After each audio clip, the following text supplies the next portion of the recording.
Hello सभी को जय हिंद, नमस्कार। मैं अरुण सर आप सभी का यूट्यूब चैनल प्रयास अकेडमी कल्याणपुर कानपुर में स्वागत करता हूं। जैसा कि आप सभी को पता है कि मैथ का first chapter number system start हो चुका। आज नंबर सिस्टम का यह तृतीय वीडियो है और इसके पहले मैंने 2 वीडियो अपलोड किए हैं। यदि आपने ना देखे हों तो आप प्लेलिस्ट में जाकर उन वीडियो को अवश्य देखें, क्योंकि उसमें मैंने नंबर सिस्टम का एक बेसिक परिचय करवाया है और संख्याएं क्या होती हैं, कितने प्रकार की होती हैं, इन सभी के बारे में मैंने पिछले वीडियो में बता रखा है। तो यदि आपने ना देखा हो तो प्लेलिस्ट में जाकर अवश्य देखें।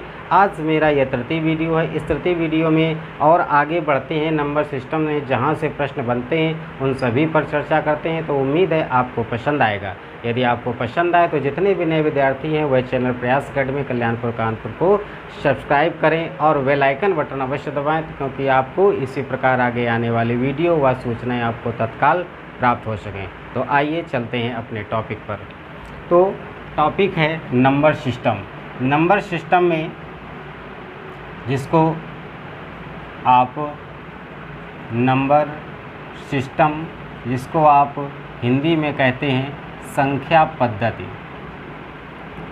संख्या पद्धति अर्थात नंबर सिस्टम में मैंने ये बताया था कि संख्याएं क्या होती हैं, ये कितने प्रकार की होती हैं। जैसे कि प्राकृत संख्याएं क्या होती हैं, पूर्ण संख्याएं क्या होती हैं, सम संख्याएं, विषम संख्याएं, अभाज्य संख्याएं, जुड़वा अभाज्य संख्याएं, सह अभाज्य संख्याएं और रामानुज संख्याएं। तो उन सभी के बारे में मैंने संपूर्ण चर्चा कर चुके हैं पिछले वीडियो में। आज मेरा इन संख्याओं से संबंधित जो प्रश्न बनते हैं आज उन पर चलते हैं। और ये जैसे ही ये सभी पूरी इसका एक बेसिक यानी ढांचा रूपी जो आपका नंबर सिस्टम है, संख्या पद्धति चैप्टर है, ये जैसे ही कंप्लीट होगा उसके बाद आपको इससे संबंधित जितने भी महत्वपूर्ण प्रश्न हैं जो परीक्षाओं में अधिकांश आए हुए हैं और जो आने की संभावनाएं हैं उन सभी पर एक हम प्रैक्टिस सेट करवा लेकर के आएंगे, जिसे प्रैक्टिस सेट करवाएंगे जो कि आपको बेहतर प्रैक्टिस हो सके और आप परीक्षाओं में अच्छे नंबर प्राप्त कर सकें। तो आइए शुरू करते हैं। तो नंबर सिस्टम आपने पढ़ा था प्राकृत संख्याएं, आपने पढ़ा था पूर्ण संख्याएं, आपने पढ़ा था सम संख्याएं, विषम संख्याएं। तो उनसे किस प्रकार प्रश्न बनते हैं उन पर थोड़ी चर्चा करते हैं। तो आइए शुरू करते हैं। जैसे कि आप प्राकृत संख्याओं का योग यानी लिख के आएगा प्रथम n प्राकृत संख्याओं का योग पूछा जा सकता है, या उनके वर्गों का योग पूछा जा सकता है, या उनके घनों का योग पूछा जा सकता है। घनों का योग, इस प्रकार से प्रश्न बनते हैं। तो आइए सबसे पहले वर्गों पर पहुंचते हैं।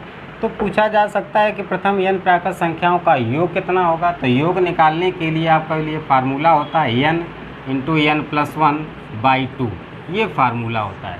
अब ये फार्मूला इस रूप में आसानी से याद नहीं रह पाता है, तो इसके लिए एक साधारण तरीका है, वह ये है कि इसको इस प्रकार से ना याद रख करके इस प्रकार तैयार कर लें, संख्या इंटू अग्र संख्या और डिवाइड बाई 2। यानी कोई भी संख्या दी गई हो और उसकी अग्र संख्या कर देंगे और बाई 2 कर देंगे तो आपका आंसर आ जाएगा। जैसे कि एग्जाम्पल के माध्यम से एक एक करके देखते हैं। एग्जाम्पल के माध्यम से देखते हैं। जैसे कह दिया जाए प्रथम 10 प्राकृत संख्याओं का योग। तो प्रथम 10 प्राकृत संख्याओं का योग कितना होगा। तो कितनी संख्या दी गई है 10, तो संख्या यानी कितनी है 10, और 10 के आगे की जस्ट अग्र संख्या कौन सी होगी तो 11 आती है। इंटू करके 11 कर देंगे, बटे 2 कर देंगे, काट देंगे, 2 एकम 2, 2 पंचे 10, 11 पच्चे 55। आपका आंसर आ गया। उम्मीद है आपको समझ में आ गया होगा। नेक्स्ट चलते हैं। अगला है, अगर पूछ दिया जाए कि वर्गों का योग क्या होगा, यानी प्रथम n प्राकृत संख्याओं के वर्गों का योग। तो संख्याओं के वर्गों का योग अगर बात की जाए कि वर्गों का योग क्या होगा, तो उसके लिए आपका एक फार्मूला होता है n into n+1 into 2n+1/6, ये फार्मूला होता है। यानी इसको इस फार्मूले के रूप में हम लोग तैयार करते हैं, लेकिन तैयार करने में थोड़ा कठिनाई होती है, इसलिए इस रूप में ना तैयार करके इसको ऐसे तैयार करेंगे तो बहुत आसानी से तैयार हो जाएगा। क्या, संख्या इंटू अग्र संख्या। अग्र संख्या और इनटू संख्या का 2 गुना, संख्या का 2 गुना कर लेंगे, 2 गुना में +1 कर देंगे और बटे +1 कर देंगे, बटे 6 कर देंगे तो आपको आसानी से तैयार रह सकता है। जैसे कि पूछा जाएगा प्रथम 10 प्राकृत संख्याओं के वर्गों का योग।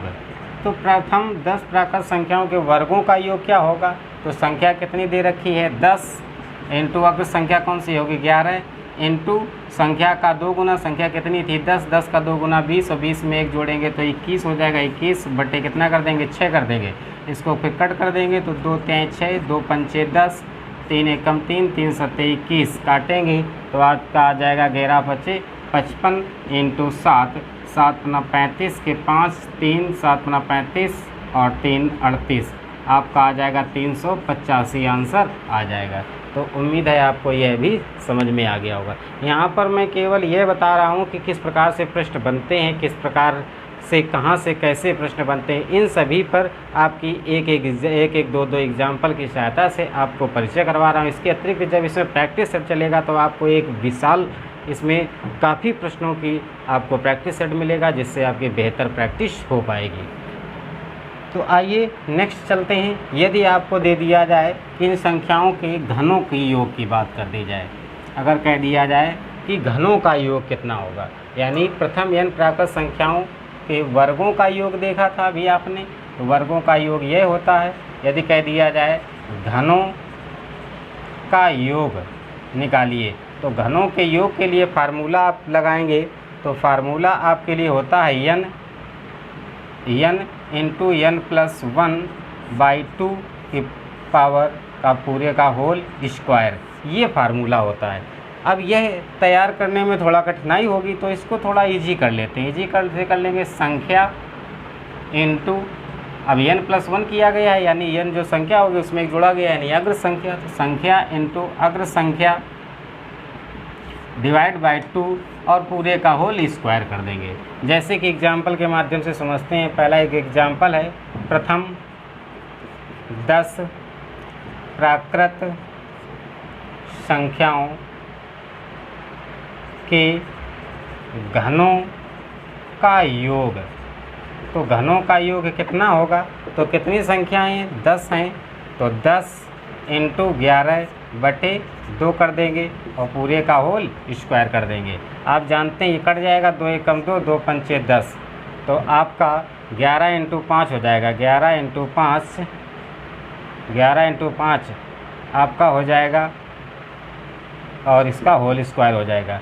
अर्थात हम इसको कैलकुलेट कर लेंगे, इसको लिख सकते हैं 5 इंटू 5 गुणे 11 इंटू 11, तो 11 11 में 121 होता है और 55 25 होता है। 25 इंटू 121 करेंगे तो 25 से कम आपका 25 हो जाएगा। 2 25 में 50, 50 2 52 हो जाएगा कि 2 और आपका कैरी 5 लगेगा, तो 25 एकम 25 और 25 5 30 हो जाएगा। तो आपका 30 25 आंसर निकल के आएगा। तो उम्मीद है आपको यह भी समझ में आ गया होगा। अब ये आपने देखा प्रथम प्राकृत संख्याओं का योग। अब देखेंगे, क्योंकि प्राकृत के बाद में आप जानते हैं कि पूर्ण संख्याएं आती हैं, तो पूर्ण संख्याओं का योग किस प्रकार से प्राप्त करते हैं उसको आगे चर्चा करते हैं।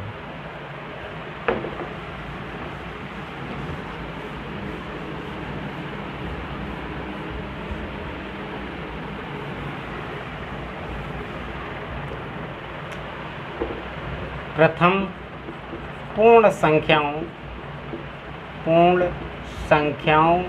का योग।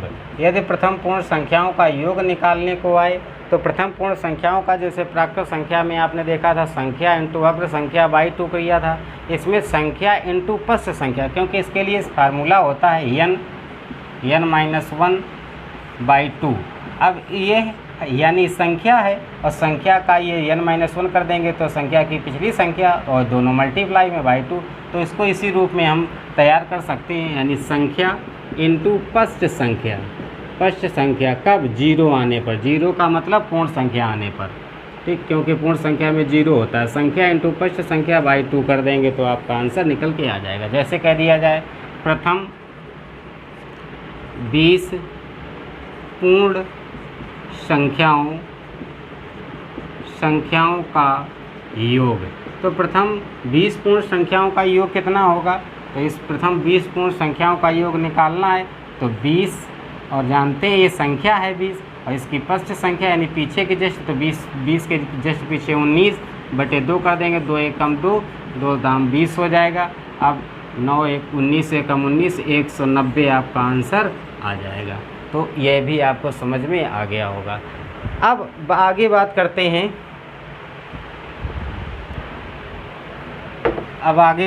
हैं, प्रथम n सम संख्याओं का योग किस प्रकार निकाला जाएगा। क्योंकि आपने पढ़ा था सम संख्याएं और विषम संख्याएं। सम क्या होती हैं? जो 2 से विभाजित हो जाती हैं। विषम जो 2 से विभाजित नहीं होती हैं। तो प्रथम या सम संख्याओं का योग, तो प्रथम n सम संख्याओं का योग अगर निकालने को आ जाए तो क्या करेंगे?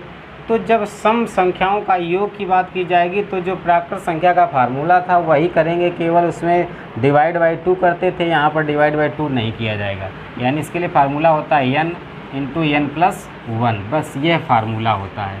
इसको अगर शॉर्टकट हम अपने शब्दों में कहना चाहें तो संख्या इंटू अग्र संख्या, बस इतना कर देंगे और फार्मूला आपका तैयार हो जाएगा और आपका आंसर प्राप्त हो जाएगा। जैसे कि एग्जाम्पल के माध्यम से देखते हैं। पहला एग्जाम्पल है प्रथम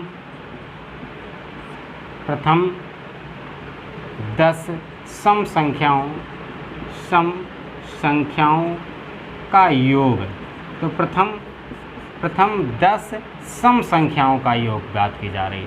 तो सम संख्या की बात की जा रही है तो संख्या कितनी? 10 है। अब सम का अर्थ यहाँ पर ये है कि 10 सम संख्याएं हैं, यानी अगर क्रमिक से बात की जाए तो 10 दूनी 20 हो जाएंगी। तो लेकिन यहाँ पर सम संख्याओं की बात की जा रही है, यानी संख्याएं अल्टरनेट ली जा रही हैं। तो 10 इंटू 10 के आगे की संख्या 11, बस मल्टीप्लाई कर दें, 11 दाम 110, आपका आंसर निकल के आ जाएगा। ठीक है। नेक्स्ट आपसे पूछा जा सकता है प्रथम n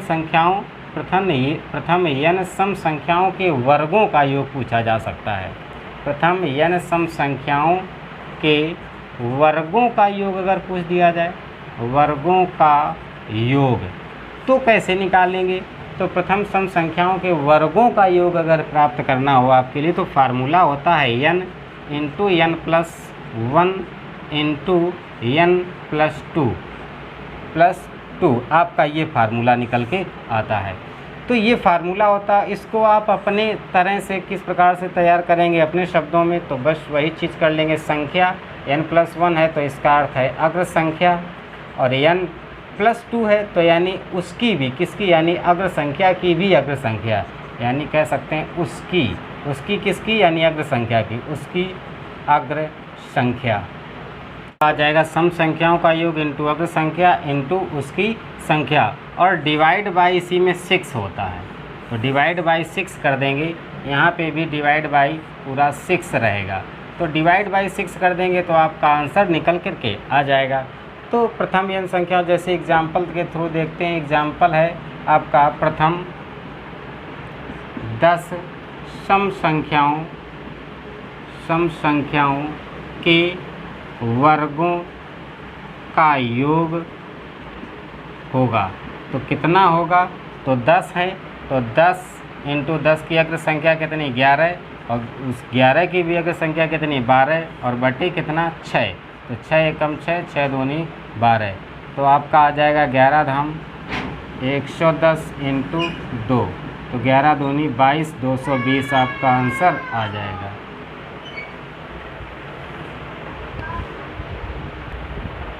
अब नेक्स्ट आगे चलते हैं। यहाँ पे आपने सम संख्याओं के वर्गों का योग देखा, अब विषम संख्याओं पर चलते हैं।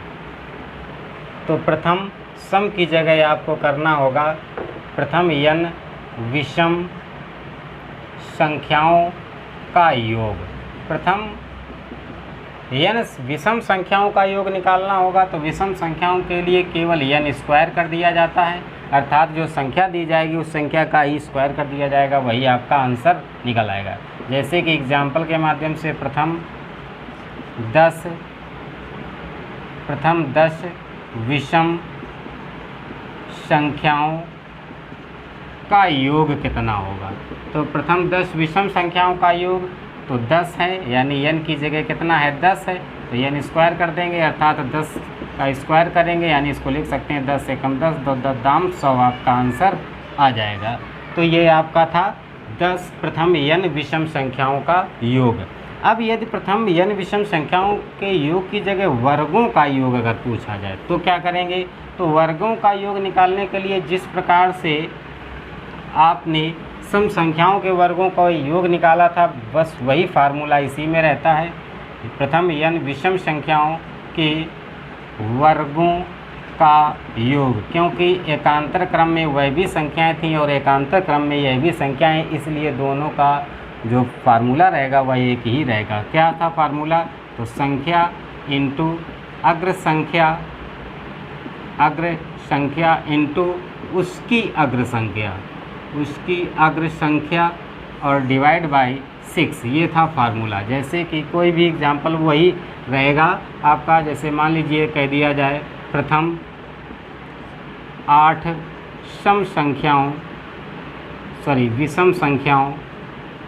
विषम संख्याओं का योग। तो 8 इंटू 9 और 9 की भी अगर संख्या 10 बटे कितना 6 कर देंगे तो आपका कट जाएगा। 3 दूनी 6, 3 तरह का 9, 2 एक कम 2, 2 पंचे 10, आपका कट जाएगा 8 पंच 40 और इंटू 3, 4 3 12, 120 आंसर आ जाएगा निकल के। तो उम्मीद है आपको यह भी समझ में आ रहा होगा। नेक्स्ट अब चलते हैं अगले पॉइंट पर, और अगला पॉइंट है यदि कह दे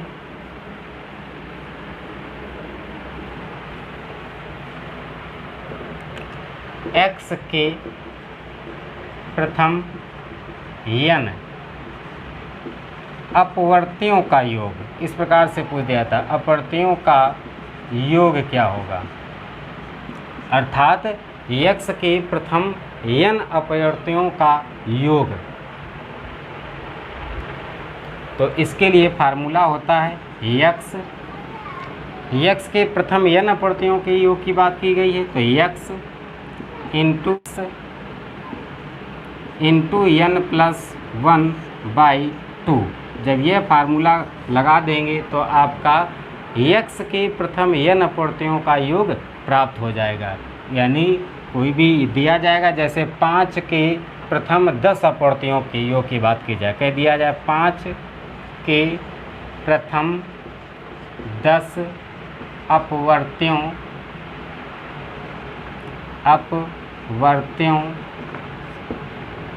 यहाँ पे भी अपवर्तियों है, अपवर्तियों का योग क्या होगा। तो 5 के प्रथम 10 अपवर्त, तो यहाँ पे भी 5 इंटू 5 इंटू आपका n की जगह कितना है 10, तो आपका 10 और प्लस 1 दिया गया है, तो 10 एक कितने यानी 11 और बटे 2 कर देंगे। तो आप कैलकुलेट कर लेंगे, कैलकुलेट करने पर जो भी आंसर आएगा वही आंसर आपका क्या होगा, उत्तर प्राप्त हो जाएगा। तो इस प्रकार आपको यह भी समझ में आ गया होगा। आइए नेक्स्ट पॉइंट पर चलते हैं।